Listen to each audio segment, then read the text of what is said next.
Last Sunday, the cruise ship Crystal Symphony unexpectedly took a turn to Bimini after a federal judge in the U.S. issued an arrest warrant for the cruise ship.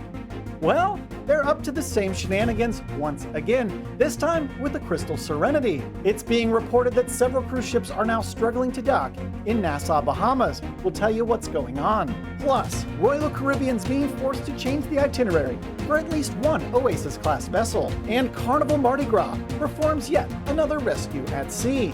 All this coming up on Midships.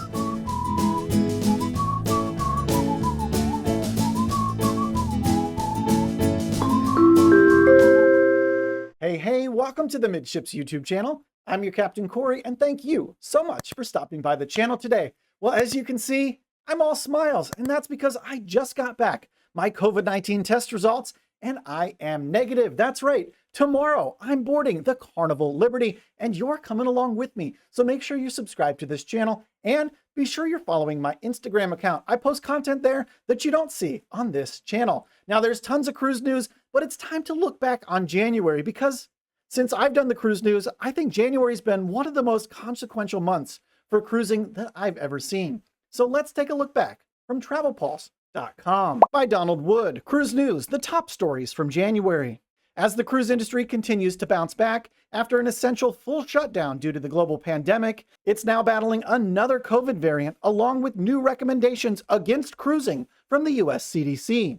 To start the year, cruise lines have been working to improve the passenger experience, including updates to COVID-related requirements, announcing wave season sales, revealing new ships and itineraries, adding entertainment-themed voyages, and so much more. The cruise industry made major waves over the past month, and we're going to take a look at the big ones. Starting with Omicron. At the end of December, the US CDC elevated their travel warning for the cruise industry from level 3 up to level 4, advising people to avoid traveling by ship, regardless if they're vaccinated or not. At the same time, the CDC failed to extend the conditional sailing order. That's the order that provided the basic framework for safe cruising. Norwegian Cruise Line canceled more than a handful of cruises through April 23rd as the Omicron variant impacted their ships, crew, and passengers, while Carnival Cruise Line expanded their embarkation requirements to battle the rising number of COVID cases. And Omicron's icing on the cake? MSC Cruise Line was even forced to cancel a port of call at their very own private island, Ocean Cay Marine Reserve, because of COVID cases on board their ship. And the Omicron variant wasn't the only important COVID news coming out for cruising in January, because booster shots are here. Like I've said all along, these are coming to every cruise line, and we're starting to see the dominoes fall beginning in January. As the Omicron variant continues to impact travel, several cruise lines around the world have already started requiring passengers receive their coronavirus booster shot before being allowed to sail. Uncruise Adventures, Hapag-Lloyd Cruises, and Grand Circle Cruise Line were amongst the first companies to require a COVID booster, followed by larger cruise lines such as Azamara, Lindblad Expeditions, as well as Silver Seas Cruises. And yet another major milestone for cruising in January was the resumption of cruises to Hawaii. The Hawaiian Department of Transportation welcomed back ships to the island on January 15th, with Carnival Cruise Line as well as Norwegian signing the first port agreements to bring passenger ships back to the state. And perhaps the biggest cruise news story in January is one you might not be totally familiar with, and that's the departure of Richard Fain from the Royal Caribbean Group.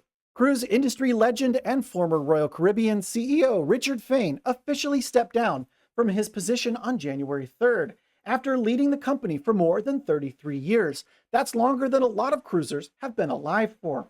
The company handed the reins over to their former CFO, Jason Liberty, who now serves as the president and CEO. So that's a quick look back at all the crazy news that happened just in January alone. Now moving forward, hopefully February is a lot calmer, a lot more normal for cruise news. However, there's some weird things going on down in Nassau, and I think it's important we take a look at it because as cruisers in 2022, patience and flexibility are two of the most important qualities that you can bring with you on your cruise. From cruisehive.com by Robert McGillivray. Ports canceled as wind affects several cruise ships in the Bahamas. A strong northeasterly storm stretching from Cuba to the eastern part of Canada is causing issues for several cruise ships down in the Bahamas.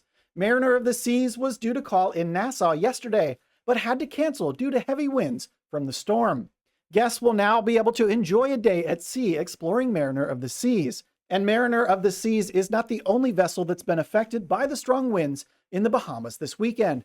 Harmony of the Seas is currently sailing a 7-night Western Caribbean and Perfect Day at Coco Cay voyage. However, because of the weather, they didn't even make it to Coco Cay. And because most of us have a life with things going on, you probably didn't even realize that most of these cruise lines have their own in-house meteorologist. And James Van Fleet is that guy for Royal Caribbean, and he put out the following tweet. This is the Pier this morning at Royal Caribbean's Coco Cay. Sustained winds are 37 miles an hour, gusting in the 40s, likely to reach the 50s later in the day. Temperatures dropping. Definitely the right call for Harmony of the Seas to spend the day at sea. And just take a look at the pier there at Coco Cay. If you've ever been there, you know it's extremely susceptible to waves and wind, but that looks like it's on another level. And unfortunately, that's not the last of the news about changes for Royal Caribbean. But before that, I want to remind you, all the articles referenced in today's Midships episode are linked in the description below this video. While you're down there at the very top, there's a link to the Midships Instagram. Definitely follow it. I've been putting out some great content lately. You can just search for us. It's Midships Cruise. And last but not least, in my description box, there's a link to my Amazon influencers page. It's a great place to find all the cruise products I take with me on every single cruise. Almost every single week, I'm adding new products. So if you've checked it out recently, you should check again. I just added some new stuff. And just clicking on the links does help support my work just a little bit. Thank you so much. Now let's get back to the cruise news, because Royal Caribbean and their Oasis-Class ship, Allure of the Seas, well, they're seeing some unexpected changes. From cruisehive.com by Melissa Mayntz, Oasis-Class ship itinerary change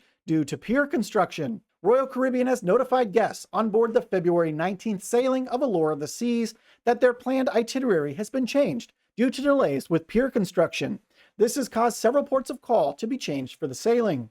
Pier construction at Puerto Plata in the Dominican Republic has had delays, which means Allure of the Seas, one of the largest cruise ships ever built, is now unable to visit as planned during her upcoming 8-night Eastern Caribbean cruise. And that just goes to show you that literally no port of call is guaranteed on any cruise.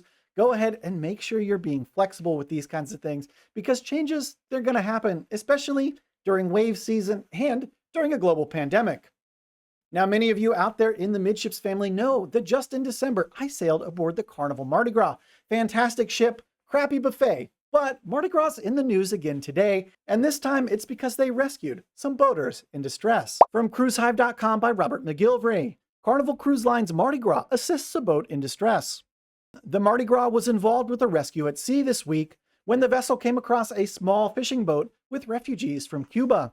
The small motorboat, underway from Cuba to the Mexican mainland, had run out of fuel and supplies and was floating adrift. Mardi Gras did not bring the refugees on board, but instead supplied them with enough fuel and supplies to make it to their final destination. In this case, the supplies will have ensured their immediate safety, although the inherent risks of sailing a small boat across the Gulf of Mexico are pretty clear.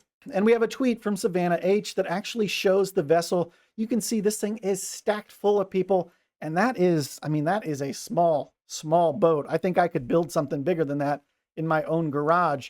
And Savannah says, Carnival's Mardi Gras is currently picking up a vessel full of refugees off the coast of Cuba. Photo taken from Deck 5. Obviously, we now know the full story. They didn't pick up the guests, but they did supply them with everything they needed to continue on their way.